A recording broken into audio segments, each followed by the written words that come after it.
तो आइए सुनते हैं महाभारत पाठ 2 भीष्म की प्रतिज्ञा। एक ऐसी घटना जिसने इतिहास की दिशा ही बदल दी। समय बीतता गया। मां गंगा अपने वचन के अनुसार जब उनका पुत्र बड़ा हुआ तब उसे राजा शांतनु को लौटा लाई। वो बालक तेजस्वी था, साहसी था और उसके नेत्रों में शांति और ज्ञान की ज्योति झलकती थी। मां गंगा बोली, राजन, ये है आपका पुत्र देवव्रत। इसे मैंने ब्रह्मर्षियों और देवताओं के सानिध्य में शिक्षा दी है। ये शस्त्र और शास्त्र दोनों में निपुण है। अब ये आपके साथ रहेगा। राजा शांतनु के हृदय में आनंद छा गया। उन्होंने अपने पुत्र को गले लगाया और कहा, तुम मेरे जीवन का सबसे बड़ा वरदान हो। धीरे धीरे देवव्रत बड़ा हुआ। वो पराक्रमी, विनम्र और धर्मनिष्ठ था। उसकी वीरता ऐसी थी कि देवता भी उसे प्रणाम करते थे। वो हस्तिनापुर का सबसे योग्य राजकुमार बन गया। एक दिन राजा शांतनु शिकार पर निकले। गंगा के किनारे उन्हें एक मनमोहक सुगंध आई।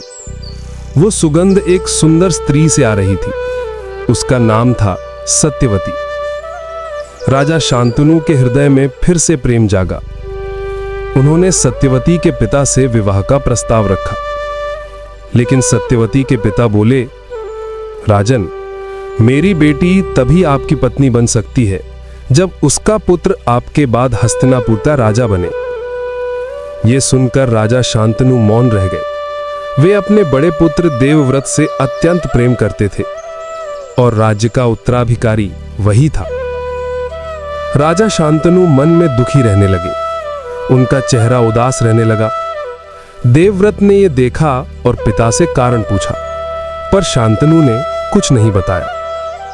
तब देवव्रत ने पता लगाया कि पिता का मन सत्यवती में है, पर उनकी प्रतिज्ञा के कारण विवाह नहीं हो पा रहा। देवव्रत तुरंत सत्यवती के पिता के पास पहुंचा और विनम्र स्वर में बोला, पितामह, मैं देवव्रत राजा शांतनु का पुत्र हूं।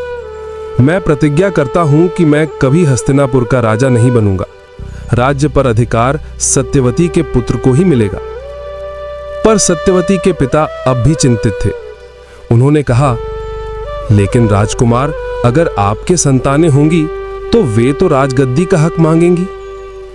ये सुनकर देवव्रत ने अपने दोनों हाथ आकाश की ओर उठाए और बोले, मैं ये भी प्रतिज्ञा करता हूं कि मैं जीवन भर ब्रह्मचारी रहूंगा।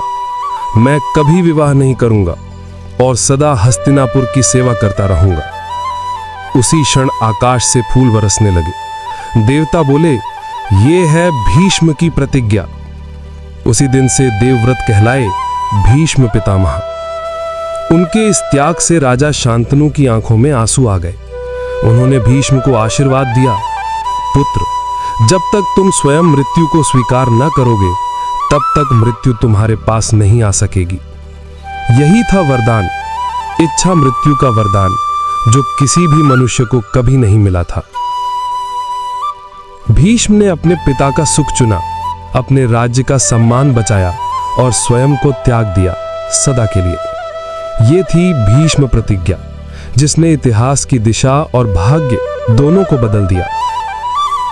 अगले पाठ में हम सुनेंगे कैसे भीष्म पितामह के त्याग के बाद हस्तिनापुर में शुरू हुई नई पीढ़ी की कथा, जिनसे आगे चलकर जन्म लेंगे कौरव और पांडव।